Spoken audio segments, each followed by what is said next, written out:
আরেকটা সমন্বয়, অদাবিকৃত লভ্যাংশ। অদাবিকৃত লভ্যাংশ সেটা কি আর কিভাবে সলভ হয়? সমন্বয় থাকলে আর্থিক বিবরণী দেখো।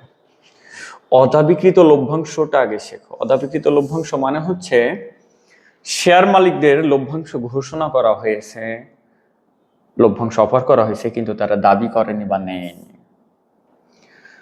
কোম্পানি লভ্যাংশ দিবে বলে ঘোষণা দিয়েছে, কিন্তু শেয়ার মালিকরা লভ্যাংশ দাবি করেনি। এইটা যেটা রেয়া মিলে দেখছো না, এটা কোন সালে রেয়া মিলে দেখছো? 2021।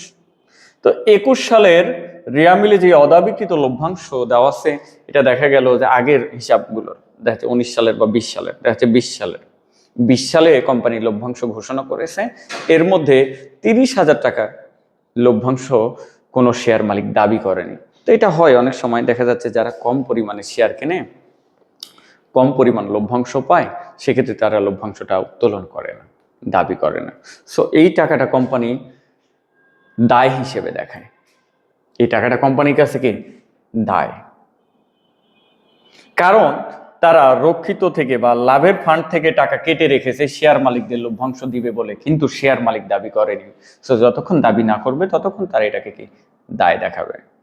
তো পরবর্তীতে কোম্পানি হিসাব রাখার ক্ষেত্রে ডিসিশন নেয়, এই অদাবিকৃত লভ্যাংশ ছিল কত? 20,000 টাকা অবলোপন। সরি, এখানে অবলোপন ডাবল হয়েছে, মিস্টেক। তো বলছে অদাবিকৃত লভ্যাংশের 20,000 টাকা অবলোপন করতে হবে। এই অবলোপন বলার অর্থ হচ্ছে কোম্পানি ডিসিশন নিল যে এই টাকার শেয়ার মালিক দাবি করবে না। তো শেয়ার মালিক যেহেতু এটা দাবি করবে না, তাহলে এটা কি করতে হবে একটু খেয়াল করো। এই 30,000 টাকা কোন বছরের লাভ থেকে কাটা হয়েছিল? 20 সালের রক্ষিত বা লাভের ফান্ড থেকে প্রস্তাবিত লভ্যাংশ নামে কেটে রাখা হয়েছিল এই 30,000 টাকা শেয়ার মালিকদের দিবে বলে। তো যেহেতু আবার শেয়ার মালিকরা দাবি করেনি, তাই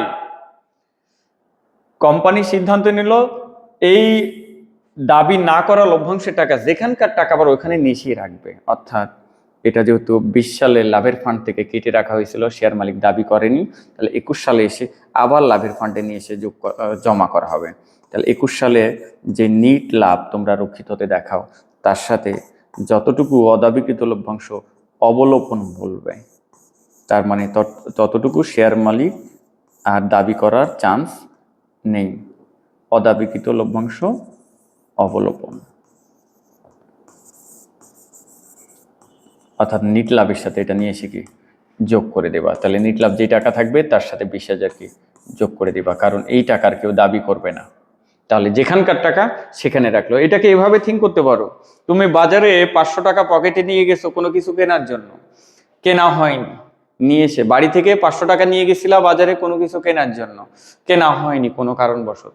তারপরে তুমি কি করলা? যেখানকার টাকা আবার সেখানে নিয়ে এসে রেখে দিলা।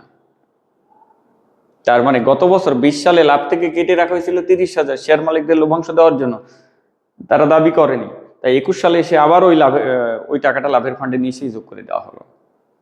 এবার লাভ থেকে কাটা হয়েছিল 30 লভ্যাংশ দেওয়ার জন্য, দাবি করেনি, কোম্পানি সিদ্ধান্ত নিল 20,000 টাকা অবলোপন, মানে কি আবার লাভের ফান্ডে যোগ। তাহলে বাকি 10,000 কিন্তু কোম্পানি এখনো রেখে দিয়েছে, কেউ না কেউ দাবি করতে পারে। সো এটা কি, যতক্ষণ কোম্পানি শেয়ার মালিকদের এটা না দিবে ততক্ষণ এটা দায়। তো আর্থিক অবস্থায় চলতি দায়ে অদাবিকৃত লভ্যাংশ নামে এই যে 10,000 টাকা যেটা এখনো কেউ দাবি করেনি, সেটাকে দায়ে দেখাবা। এই হচ্ছে অদাবিকৃত লভ্যাংশ অবলোপনের সমাধান। আশা করি সবাই বুঝতে পেরেছো। ধন্যবাদ।